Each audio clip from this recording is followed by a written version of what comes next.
ஸ்ரீலங்காவை வீழ்த்துறதுக்கான ஒரு அடிக்கல்ல நற்றுக்காப்புல நம்ம தேவ்தத் படிக்கல்.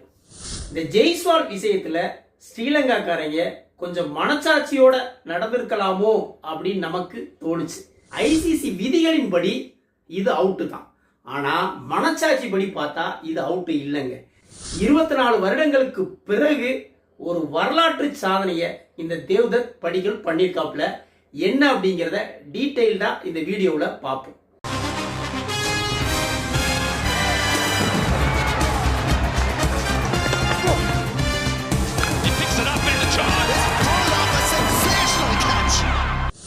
இந்தியாவுக்கும் ஸ்ரீலங்காவுக்கும் இடையேயான முதல் டெஸ்ட் காலே மைதானத்துல தொடங்குச்சு. இதுல டாஸ் வின் பண்ண இந்திய அணி ஃபர்ஸ்ட் பேட்டிங் பண்ணி 288 ரன்களை குவிச்சாங்க.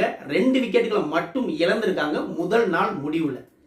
இதுல தேவ்தத் படிக்கல் 131 ரன்களை அடிச்சு நாட் அவுட் ஆகி களத்துல நிக்கிறாப்புல. இதுல 10 பவுண்டரிகளும் ஒரு சிக்ஸரும் அடங்கும்.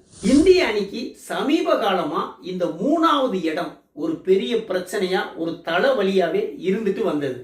ஏற்கனவே சுப்மான் கில் 3வது இடத்துல இறங்கினாப்புல. ஆனா கேப்டன் ஆன பிறகு அவர் 4வது இடத்துக்கு ஷிஃப்ட் ஆயிட்டாப்புல.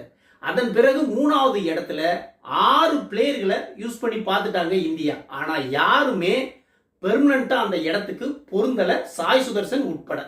இப்ப இந்த சீரீஸ்லயும் சாய் சுதர்சன் தான் 3வது இடத்துல இருந்தாப்பு. சின்ன இன்ஜூர்டு காரணமா தேவ்தத் படிக்கலுக்கு வாய்ப்பு கிடைச்சது. அந்த வாய்ப்பை கெட்டியா புடிச்சுக்கிட்டாங்க மனுஷன். இனி 3வது இடத்துக்கு நான் தான் அப்படிங்கிறத நெத்தி போட்டுல அடிக்கிற மாதிரி தெளிவா தன்னுடைய பேட்ல தன்னுடைய பேட்டிங் திறனை வெளிப்படுத்தி காமிச்சிருக்கான் மனுஷன். பயிற்சி போட்டியில 141 ரன்கள் அடிச்சு நாட் அவுட் ஆகி கடைசி வரைக்கும் நின்னாப்புல. அதே மாதிரி இந்த மெயின் போட்டியில 131 ரன்கள் அடிச்சு நாட் அவுட் ஆகி களத்துல நிக்கிறாப்புல. இந்த செஞ்சுரி மூலம் 24 வருடங்களுக்கு பிறகு தேவ்தத் படிக்கல் ஒரு வரலாற்று சாதனையை படைச்சிருக்காங்க. என்ன அப்படின்னா 2002ல சௌரவ் கங்குலி வெளிநாடுகள்ல 3வது இடத்துல இறங்கி செஞ்சுரி அடிச்ச இடதுகை பேட்டர் அப்படிங்கிற சாதனையை படைச்சிருந்தாப்புல சௌரவ் கங்குலி 2002ல. 24 வருடங்களுக்கு பிறகு அதே சாதனையை தேவ்தத் படிக்கல் பண்ணியிருக்காப்புல. அதாவது 3வது இடத்துல இறங்கி செஞ்சுரி அடிச்ச இடதுகை பேட்டர் அப்படிங்கிற கங்குலி சாதனையை சமன்படுத்தியிருக்காப்புல. இது ரசிகர்களால வெகுவா பாராட்டப்பட்டுக்கிட்டு இருக்கு அப்படின்னே சொல்லலாம். இந்த போட்டியை பொறுத்த வரைக்கும் குறிப்பிட்டு பேச வேண்டிய ஒரு விஷயம் என்ன அப்படின்னா, KL ராகுலும் ஜெய்ஸ்வாலும் பேட்டிங் பண்ணிக்கிட்டு இருக்கும்போது 47 ரன்கள்ல KL ராகுல் ஒரு ஸ்ட்ரைட் டிரைவ் ஒன்று ஆடுவாப்புல. பந்து பவுலர் கிராஸ் பண்ணி போகும். KL ராகுல் ரன் ஓடி வர ஆரம்பிச்சிருவாப்புல. ஆனா பவுலர் பாஞ்சு பந்தை பிடிக்கணும்னு ஜெய்ஸ்வால் மேல மோதி ஜெய்ஸ்வால் அளக்க கீழே விழுந்துருவான் மனுஷன். பந்து வந்து கிராஸ் பண்ணி போயிடும். KL ராகுல் ரன் பாதி பிச்சு ஓடி வந்துருவாப்புல. கீழே விழுந்து மறுபடியும் எந்திரிச்சு பந்தை கவனிக்காம ஓடணும்னு சொல்லி 2 ஸ்டெப் ஸ்டார்ட் அப் கொடுப்பாப்புல.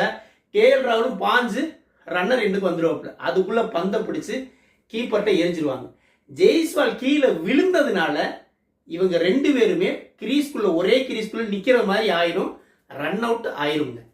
இந்த ரன் அவுட்டை பொறுத்த வரைக்கும் ஐசிசி விதிகளின்படி இது அவுட்டு தான், ஆனா மனச்சாட்சி படி பார்த்தா இது அவுட்டு இல்லைங்க. ஆக்சுவலா ஸ்ரீலங்கா பிளேயர்ஸ் என்ன செஞ்சிருக்கணும் அப்படின்னா, பவுலர் மோதி விழுந்து தான் இந்த அவுட் ஆனது.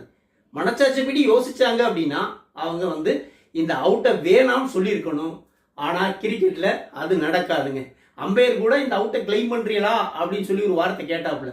ஆமா கிளைம் பண்றோம் அப்படின்னு சொன்ன உடனே ரூல்ஸ் படி ஜெய்ஸ்வால் அவுட் ஆகி வெளியே போறாப்புல 32 ரன்ல. உண்மையாவே அது பார்க்குறப்ப நமக்கே மனசுக்கு ரொம்ப கஷ்டமா இருந்துச்சு.